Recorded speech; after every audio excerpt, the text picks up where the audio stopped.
Now, last video we talked about Byron Allen. We were speaking about his court case that's be going to the Supreme Court. Now, Byron Allen isn't trying to go to the Supreme Court. It was Comcast trying to take him to the Supreme Court because he won not once but twice in the Ninth Circuit Court of Appeals because he was proven that they were discriminating against him based on race. And he used a civil rights clause from the 1864 Civil Rights Act to talk about how they were discriminating against him in the area of contracting. Well, there's a clip that came out of Byron Allen. He was speaking about how these salespeople really spoke about him. But let's go ahead and roll the clip. I have plenty of guys who work for me, and they go on the road and they do sales, and I'm drilled down. Why didn't you get the deal? Why didn't you get the time period? I can't tell you how many of my salespeople have said to me, and I said, you must be brutally honest as to why you didn't get the time period. You must tell me exactly what they said to you as to why you didn't get the time period. And I've had easily 3 of my salespeople say to me, I'm not going to do business with you as long as you work for that nigger. And they've said it to them, to their face. And I said, all right. I said, now we're getting somewhere. This is what I needed to know. This is what I needed to hear. It's incredible. And once again, the show's called Real People. Jump in there, Aaron. Yeah. So I said, now this is a defining moment.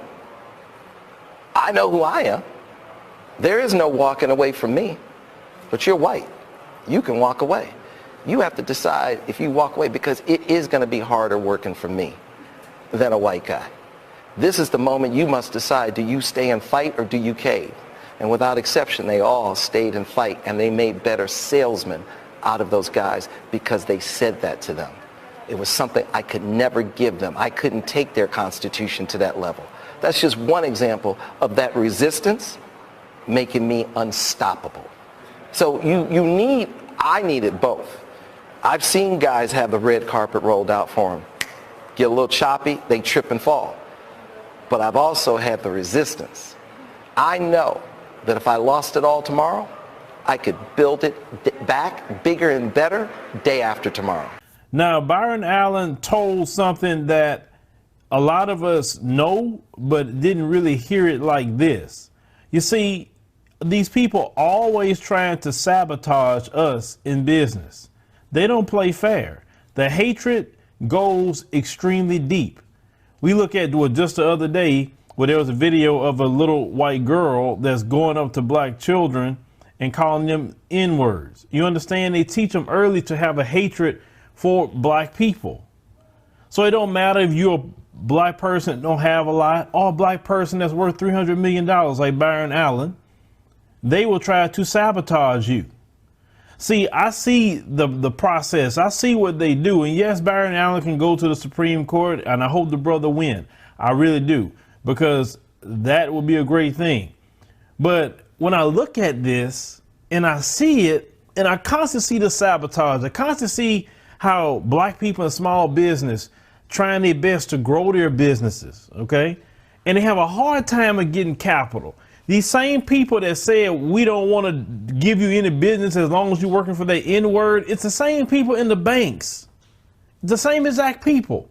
They don't want to give a loan to a black person, but they give you a loan for a car, a $30, $40, $50, and $60,000 car. They give you that to you quickly, but they won't give you that same money for business.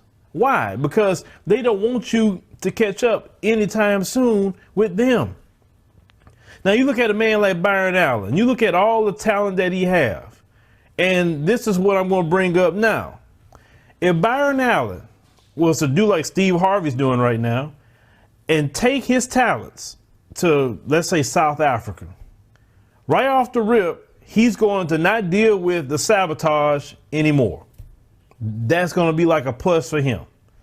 His 300 million converts to 4.5 billion rand in South Africa. Don't talk about the other countries. We just talking about South Africa alone. So he'll become a billionaire if he took his money to South Africa. He can set up all the TV stations he wants. No one will say, I'm not going to give a deal to that N-word, etc., because he'll be in Africa. He won't have to deal with those problems. See, it's a lot of people come to the continent for business. A lot of people. Whites been there forever. They won't stay out of there. Chinese are in there. What I'm saying to our brothers, why are we constantly putting up with these people? Some of you always saying about, well, we should fight, fight, fight, fight, fight. I agree with fighting, but it gets old. It really do. Sometimes it gets old when you see you can do the exact same business in a different country and don't have the issues and don't have the problems. We have to realize these people have a hatred for us, black men, black women. It's a reality. We have to accept that. It don't matter if you pull yourself up by your bootstraps. It don't matter if you're not sagging your pants, if you're speaking the King's English. It doesn't matter. They will always try to sabotage you. You, not other groups of people, you. Because this country is built off of anti-black hatred.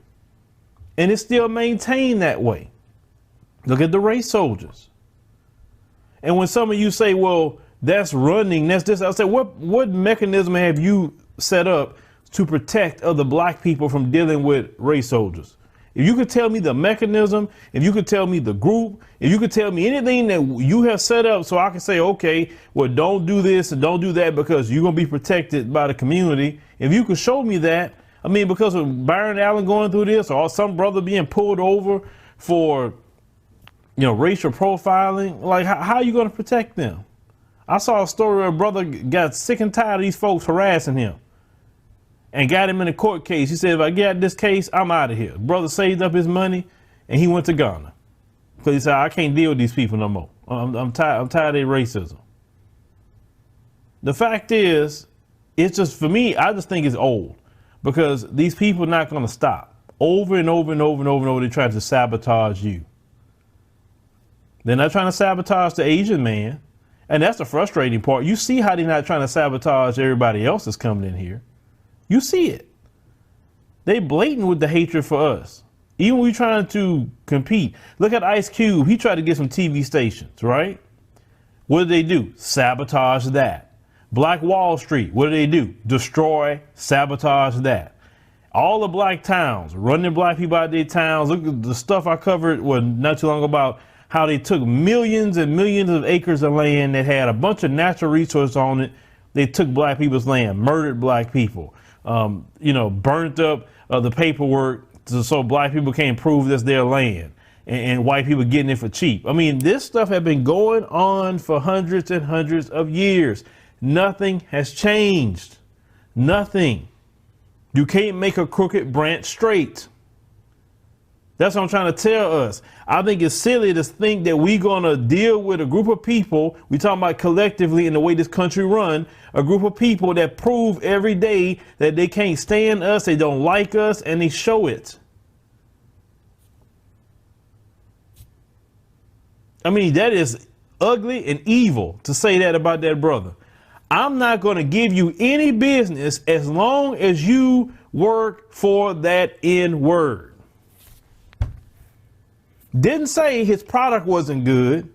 Didn't say maybe he needs to do things a little bit better and then maybe he'll get the business. No, they don't even care about that.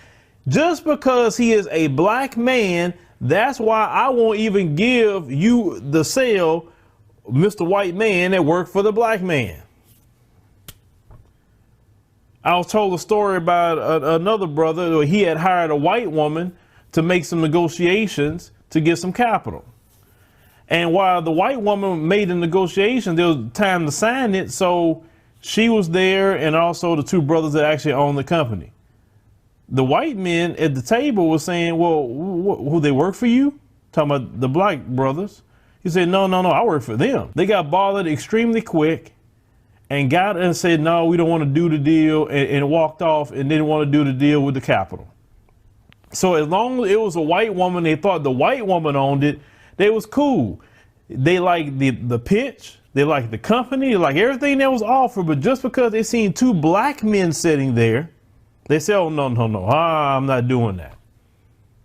It is pure hatred that they have for us. And I don't think a lot of y'all get that. I'm talking about us here in this nation. I don't think you get the level of hatred. So when I'm talking about why should we put up with that in business when we could take our business to other countries, take it to the continent, take it to the West Indies, take it to wherever we want to take it, and not deal with that. And I'm not silly, because a lot of other countries can't stand us either now. Or I'm not silly to that. But if anything, take your business to Africa. Continue to do business here. You're going to fight like hell to do it here. I'm not saying don't do it here, but take your business, put it in an African nation or African nations. Do it. You'll have a whole lot less problems. You don't have to deal with the sabotage. Now, you get into African markets, you're going to deal with maybe a different set of issues, but it won't be these issues where you can't even compete because you have some white supremacist sitting in these jobs. And as I told you guys before, the white supremacist isn't the KKK, isn't the ones in Charlottesville or the alt-right. The white supremacists are everywhere. See, what Byron Allen was dealing with was white supremacists in television. That's what he was dealing with. They're everywhere. That's why I constantly keep telling you, do your business in Africa. Set up something here, do it there. Why do you keep putting up with things like this? While you putting up with all the crap that you putting up with, everybody else is over there just racking it up. Our dollar as black people is diminished here. But the moment we go over there, our dollar is just as equal to the white man's dollar. The white man don't get his $18 to 1 over there in the continent of Africa. His $1 is the same thing as mine when I go over there and he goes. That's a quality at that point. But leave me a comment. Let me know what you think about the situation with Byron Allen. But this situation, especially I'm talking about black people in business, small business, etc. Correct? I'm talking to you. You know what you go through trying to get capital, trying to do different things. Get yourself set up in Africa, Ghana, wherever you want to go. A lot of people love to go into Ghana. Go wherever, South Africa, East Africa, wherever you want to be. Go there and set something up while you set something up here. Because you definitely need that option of not having anyone there just trying to screw you off in your business. I mean, this video for me was extremely sickening because this man's working hard and he can't do his business for the simple fact that he's black. That's it. And it gets real old.